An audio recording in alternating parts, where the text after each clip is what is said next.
Болницата во Кичево се гради 40 години, но сега е јасно дека никогаш нема да биде завршена.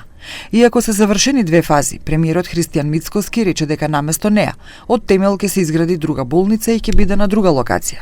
Според него, темелите на сегашната зграда не се соодветни. Болницата Кичево, проект од 90-тите. Не, тоа кога ќе го видам, мислам дека ќе прославиме. Не, тоа нема да го видите, затоа што кога излеговме на терен со луѓето, констатираа дека подобро на друга локација да се гради отколку на таа, бидејќи темелењето е различно, све е веќе различно. Ново ќе се прави се? Да.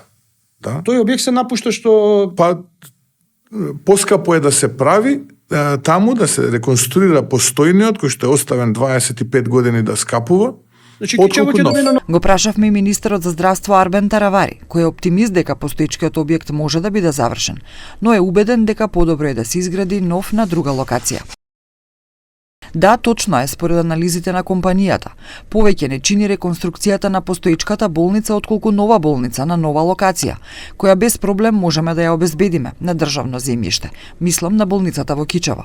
Инаку овој објект почна да се гради во 1985 година и секоја нова влада што доаѓаше на власт ветуваше негово завршување. Од тогаш се инвестирани милиони евра, кои очигледно ќе бидат залудно фрлени.